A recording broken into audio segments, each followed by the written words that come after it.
ముఖ్యంగా చాలాసార్లు మీరు అంటుంటారు లాస్ట్ 30 ఇయర్స్లో మీరు ఏం చేశారు. బేసికల్గా మాది తుంగతుర్తి నుంచి వచ్చిన సందర్భంలో అంటే మా లైఫ్ మొత్తంలో కూడా మా నాన్నగారి ఇన్ఫ్లుయెన్సే ఎక్కువ.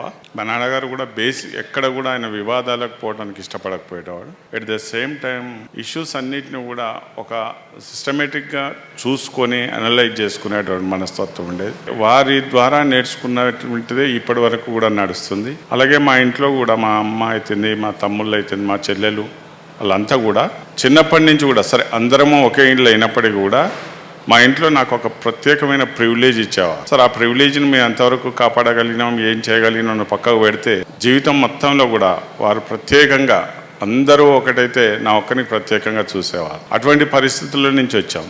సరే మనం చదువుకున్నాం, ఇంటర్మీడియట్ డిగ్రీ చదివాం. సార్ పెద్దగా అద్భుతమైనటువంటి రిజల్ట్ ఏం సాధించకపోయినప్పటికీ ఓవరాల్గా నాట్ బ్యాడ్ అనే లెవెల్లో పెర్ఫామ్ చేసేవాళ్ళం. తర్వాత పోస్ట్ గ్రాడ్యుయేషన్ తర్వాత వచ్చి మొదటి నుంచి కూడా మేము వరంగల్లో చదువుకోవడం వల్ల చాలా మందితోని మాకు ఇంటరాక్షన్ ఉండేది. ఈవెన్ జయశంకర్ సార్ లాంటి వాళ్ళు చెప్తుంటే అప్పుడు చిన్న బెంచీలు ఉండేది వాళ్ళ ఇంట్లో, అందరం బెంచీల మీద కూర్చుంటే వాళ్ళు చెప్పేవాళ్ళు.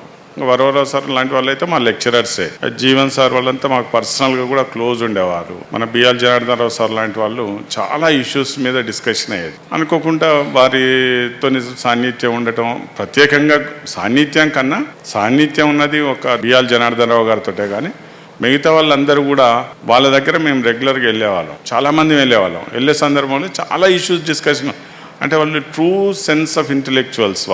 వాళ్ళు వేరే ఈ personal issues, personal agendas, mean mentality తోటి డిస్కస్ చేసేటువంటిది పర్సనల్ ఎజెండాతో డిస్కస్ ఉండకపోయాడు. చాలా ఇష్యూలు చెప్పేవాళ్ళు, చాలా వినేవాళ్ళం, చాలా డిస్కస్ చేసేవాళ్ళం. ఏ విధంగా సీకేఎం కాలేజీలో ఉండటం అనేది ఒక అదృష్టం. నేను బేసికల్గా స్కూల్లో పెర్ఫామ్ చేసినటువంటి పరిస్థితి మీ ఇంటర్మీడియట్ డిగ్రీలో చేయలేదు. కారణం ఏంటంటే స్కూల్ తర్వాత ఇంగ్లీష్ మీడియంకి వచ్చినాం. ఒక ఇంగ్లీష్ తప్ప మిగతా సరిగ్గా అర్థం కాకపోయేది, దాంతో కొద్దిగా పెర్ఫామ్ చేయలేదు. కానీ ఓవరాల్గా నాట్ బ్యాడ్ అనే లెవెల్లో పెర్ఫామ్ చేసాం. తర్వాత నాకు ఎందుకో 1-2 సార్లు ట్రై చేద్దాం, ఒకసారి కెమిస్ట్రీ ట్రై చేసినా కానీ వర్కౌట్ కాలేదు. సరే అది నాకు ఎందుకో తర్వాత ఇంట్రెస్ట్ పోయింది, సైన్స్ చదవాలని ఇంట్రెస్ట్ పోయింది. తర్వాత సోషల్ సైన్స్ కోసమని ట్రై చేస్తుంటే అప్పట్లో మనకు ఉండేటువంటి ఆప్షన్స్ 2-3 ఉండేటివి. ఒకటి సెంట్రల్ యూనివర్సిటీ, కానీ సెంట్రల్ యూనివర్సిటీలో కూడా చాలా ప్రొసీజర్ ఉండేది. టాటా ఇన్స్టిట్యూట్ ఆఫ్ సోషల్ వర్క్లో రాస్తే మనం క్వాలిఫై అయ్యాం, కానీ దానికి ఆ రోజులలోనే 26,000 రూపాయల ఫీజు ఉండేది.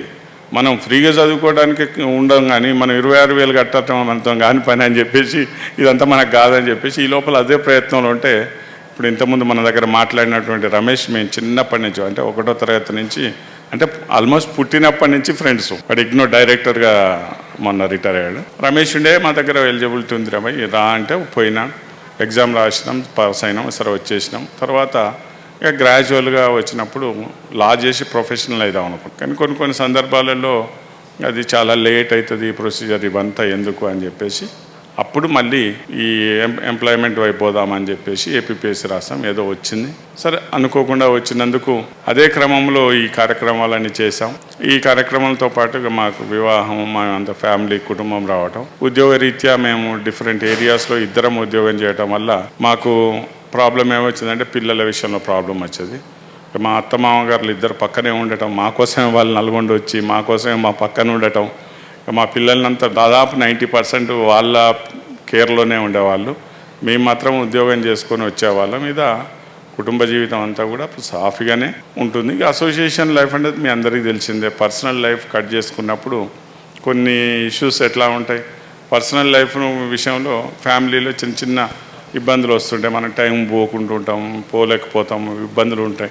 సరే అన్నీ అందరికీ ఉండేటివి అంటే మాకు కూడా ఉంటాయి. దాని గురించి మేము ఎక్కువగా వరీ కాలేదు.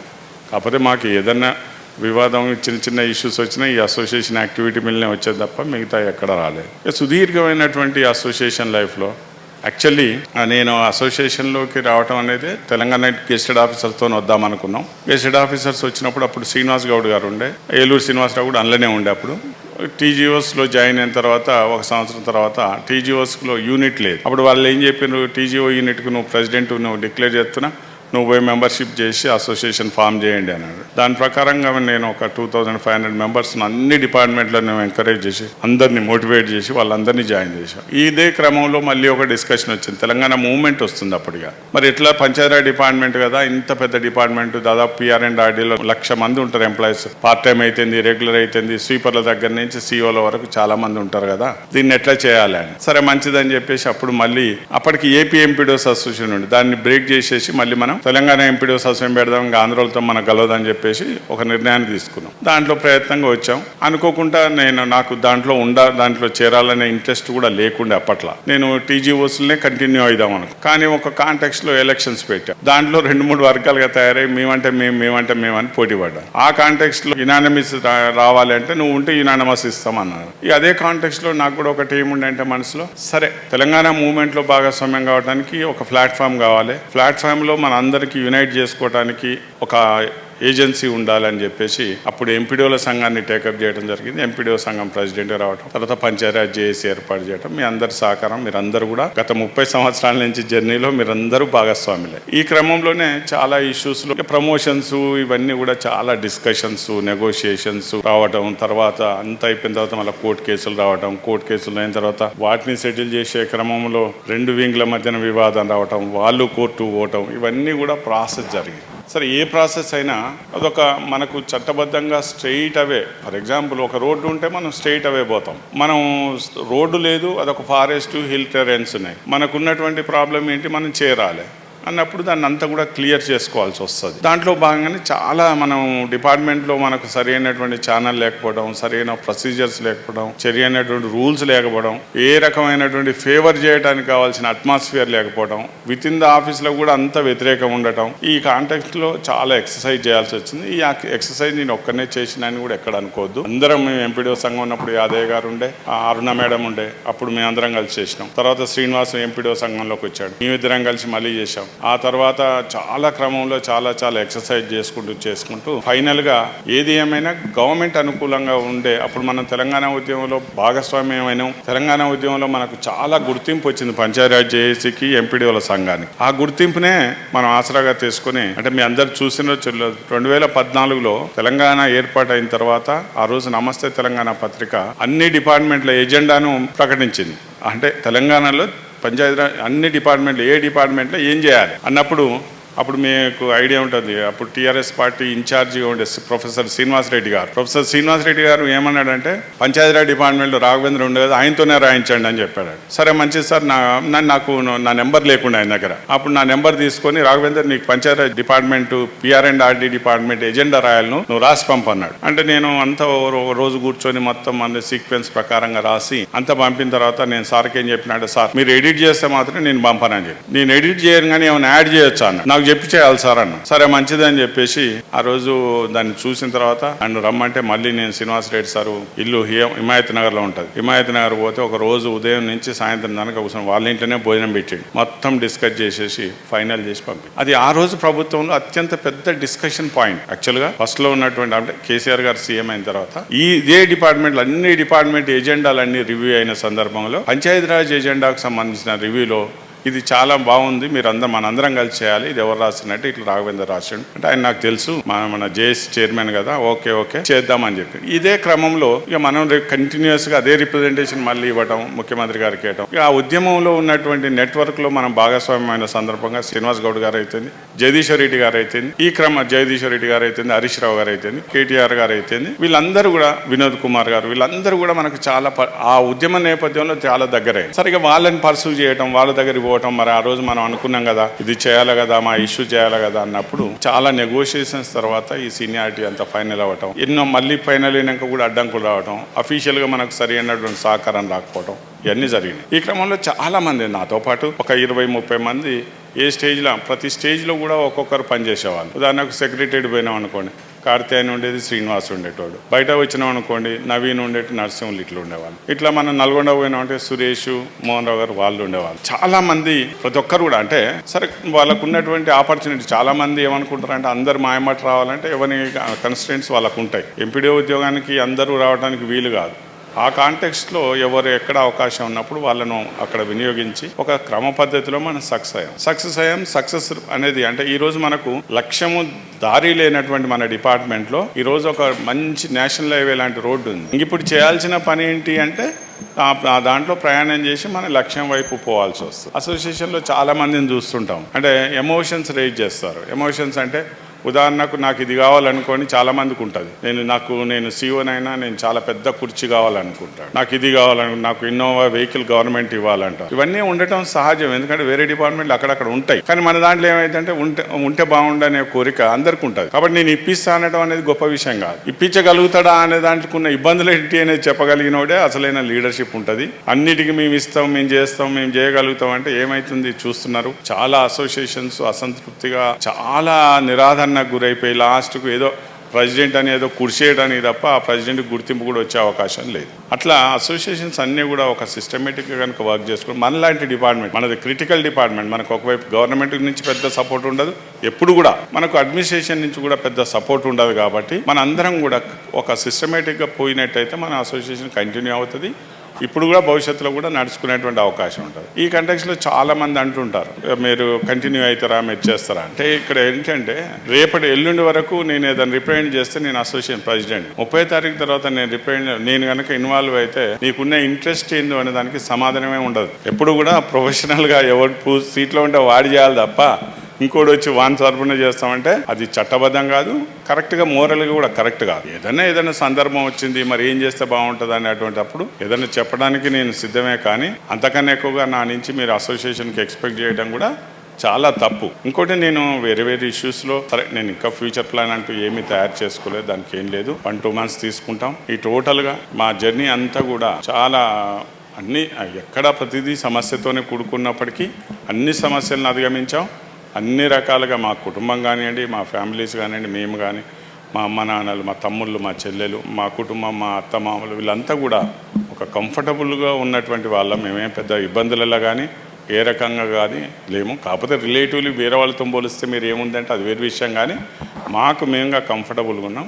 మా మెసేజ్ చెప్పినట్టుగా అంటే మొత్తం లైఫ్ జర్నీలో అత్యంత ఇన్ఫ్లుయెన్స్ చేసినటువంటి వ్యక్తి మా నాన్నగారు. తర్వాత అతని లేకపోవడం అంటే మాకు యాక్చువల్గా అతను లేకపోవడం మా కుటుంబానికి అంతా కూడా ఇబ్బందికరమే. అలాగే మేము ఇన్ని శ్రమలు ఇంత ఇబ్బందులు పడి వచ్చినటువంటి మా అమ్మగారికి, మా అత్తమామలకు, మా మిస్సెస్కు, మా కుమారులకు, మా కుటుంబం, మా తమ్ముళ్లకు, చెల్లెలకు అందరికీ కూడా ప్రత్యేకంగా ధన్యవాదాలు తెలియజేస్తున్నాం. ఈ క్రమంలో అందరూ కూడా నాకు సహకరించాం. దాంతోపాటుగా ప్రొఫెషనల్ లైఫ్లో సరే అందరూ సహకరించినప్పటికీ గత 30 సంవత్సరాలుగా నేను ఉద్యోగంలో జాయిన్ అయ్యి 2 సంవత్సరాలు అంటే మేము 96లో జాయిన్ అయితే 97లో నల్గొండకు వచ్చినాం. 97 నుంచి ఈ రోజు వరకు నేను ఏ అవసరం ఉన్నా, ఏదున్నా, పర్సనల్ అవసరం ఉన్నా, వేరు ఏదైనా ఆఫీస్ అవసరం ఉన్నా, నాకు ఉన్నటువంటి ఏకైక సేవకుడు అంటారా, సహచరుడు అంటారా, నాకు ఏమన్నా కూడా అది సురేషే ఉంటాడు.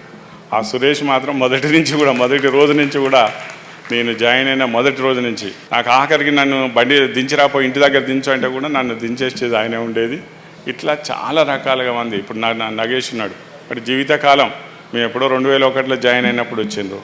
అట్లా ప్రతి మండల్లో కూడా చాలామంది మిత్రులు, సహచరులు, దాంతోపాటు అభిమానం కలిగిన వాళ్ళు ఉన్నారు. దాంతోపాటు నేను కూడా వారి పట్ల ఎప్పుడు కూడా ప్రేమ, అభిమానం, వాళ్ళకు కృతజ్ఞతాభావంతో గౌరవంగానే ఉంటా తప్ప ఎన్నడూ కూడా నేను ఏ సందర్భంలో కానీ సరే నేను కొన్ని సందర్భాల్లో తిడుతుంటాము, నగేష్ వస్తాడు అని తిడుతుంటాం, సురేష్ ఉంటాడని నీకు తెలియదని చెప్తుంటాం, ఇట్లన్నీ చాలా చెప్తుంటాం. కానీ ఎక్కడ కూడా మనస్ఫూర్తిగా వాళ్ళని ఎప్పుడు కూడా ఇబ్బంది పెట్టేటువంటి ప్రయత్నం చేయలేదు. నాకు ఉన్న ఈ జర్నీలో జరిగినటువంటి 100 మంది ఉద్యోగ మిత్రులను నేను ఎప్పుడు కూడా ఎవరిని ఇబ్బంది పెట్టలేదు. చాలామంది అంటుంటారు మీ మీద వ్యతిరేకంగా మాట్లాడింది కదా, మాట్లాడింది వచ్చలే వదిలేద్దాము అని చెప్పేసి నేను ఎప్పుడు అంటే పర్సనల్ ఇష్యూస్లో నేను ఎంతైతే సీరియస్ కన్సర్న్ ఉంటానో నాకు పర్సనల్గా నాకు కొన్ని నచ్చని విషయాలలో నేను అసలు ఇన్వాల్వ్ గాను. పర్సనల్ లైఫ్లో నేను ఎప్పుడు కూడా ఎంకరేజ్ కూడా చేయను. కానీ ఉద్యోగ లైఫ్లో కొన్ని వ్యతిరేక భావాలు వచ్చినా, ఎవరు వ్యతిరేకించినా, కొన్ని సందర్భాల్లో ఘోరంగా మాట్లాడినా, నేను నా ఆబ్సెన్స్లో అవమానంగా మాట్లాడినా సందర్భాలు చాలా ఉన్నాయి. కానీ నేను ఎప్పుడు కూడా వాటిని ప్రత్యేకంగా తీసుకోలేదు. ఒకవేళ వాళ్ళకు ఏదైనా సందర్భం వచ్చినప్పుడు అవసరం వస్తే వాళ్ళకు కూడా చేసినాం. వాళ్ళనేమి వాళ్ళు అలా మాట్లాడిన కదా, ఇట్లా మాట్లాడిన కదా, అట్లా మాట్లాడు. కాకపోతే కొన్ని విషయాలలో మాత్రం నాకు ఎక్కడైతే అంటే ఇర్రేషనల్గా ఏదో ఒక ఎమోషనల్గా మాట్లాడడం వేరు, ఇర్రేషనల్గా మాట్లాడినటువంటి సందర్భాన్ని మాత్రం నేను నా లైఫ్లో ఎప్పుడు కూడా నేను ఒకసారి నేను డిటెక్ట్ చేసుకున్నా అంటే నా లిస్టులోంచి నేను ఎప్పుడు కూడా వాళ్ళతో కలవటానికి కూడా ప్రయత్నం చేయను. అది నాకు ఉన్నటువంటి ప్రత్యేకం. మా నాన్నగారు కూడా అట్లే ఉండే. ఆయన చాలామంది కొంతమంది నచ్చకపోతే ఆయన ఎప్పుడు కూడా ఆయనతో మాట్లాడకపోయాడు. సరే అది కూడా నేను మా నాన్నగారి నుంచి నేర్చుకున్నా. సరే దాని గురించి నేనేమి మొమాట పడట్లేను, అది వాస్తవం. అట్లా చాలా జర్నీలో ఇప్పుడు దేవేందర్ ఉన్నాడు. దేవేందర్ నాకు అసోసియేషన్ లైఫ్లో ఇప్పటివరకు నాకు ఒక డిసప్పాయింట్మెంట్ ఏంటంటే ఈ మొత్తం పంచాయతీరాజ్ డిపార్ట్మెంట్లో నేను దేవేందర్ రెడ్డి గారు ఇద్దరం మేము మొదటి నుంచి ఫ్రెండ్స్. అంటే ఇద్దరం మొదటి నుంచి ఫ్రెండ్స్, చివరి వరకు కూడా ఫ్రెండ్స్గా ఉంటాం. కానీ మొన్న ప్రమోషన్స్లో ఏమైంది, ఆయనకు 3వ నెంబర్ 4వ నెంబర్ దగ్గర మిస్ అయ్యింది. పోనీ ఆయనకు సర్వీస్ లేదు. సర్వీస్ ఉంటే సరే ఇప్పుడు కాకపోతే వచ్చేసారి వస్తా లేదు నా మిత్రునికి అనుకున్నా. కానీ సరే మన బ్యాడ్ లక్ నాకు నేను అంటే నాకు అసంతృప్తి, డిసప్పాయింట్మెంట్ ఎక్కడన్నా నా ప్రొఫెషనల్ లైఫ్ పర్టికులర్ అసోసియేషన్లో ఉందంటే నేను దేవేందర్కు ప్రమోషన్ ఇప్పించలేకపోయాను. దానికి కారణం 3-4 వేకెన్సీలు కావాల్సి వచ్చినాయి. ఒక్క వేకెన్సీ ఉన్న మేడం అప్పుడు సృజన మేడం లాంటి వాళ్ళతో ఆ సహకారంతో ఏదైనా ఒకటి చేసి పెట్టేటోని. కానీ 4 వేకెన్సీలు కావాల్సి వచ్చేసరికి అప్పటికే 5 వేకెన్సీలు మేడం ఇచ్చింది. ఇంకా మళ్ళీ ఆమె వేకెన్సీలు చూపెట్టడానికి కూడా మన దగ్గర ఏం లేదు. ఆ కాంటెక్స్లో నేనేమి చేయలేకపోయినా కానీ అది ఒక్కటి నాకు అసంతృప్తిగానే, అసోసియేషన్ పరంగా అది ఒక్కటే అసంతృప్తి. నేను చేయాలనుకున్నాయి, నేను సాధించాలనుకున్నాయి, నేను అసోసియేషన్ ప్రెసిడెంట్గా నాకు నేను మోరల్గా ఏదైతే తీసుకున్నానో, నాకు ఏదైతే టార్గెట్ ఫిక్స్ చేసుకున్నానో ఆల్మోస్ట్ అన్నీ అచీవ్ అయినాం. ఇంకా నేను ఫర్దర్గా చేయాల్సినవి కూడా ఇంకేం లేదు. చేయాల్సిన వాళ్ళు ఉంటే వాళ్ళు చేసుకోవాల్సి వస్తుంది. కాబట్టి ఈ క్రమంలో నాకు సహకరించిన మీ అందరికీ కూడా ప్రత్యేకంగా ధన్యవాదాలు. మా కుటుంబ సభ్యులకు, మీకు ప్రొఫెషనల్ లైఫ్లో మీరు అందరూ కూడా మాకు సహకారం అందిస్తున్నారు.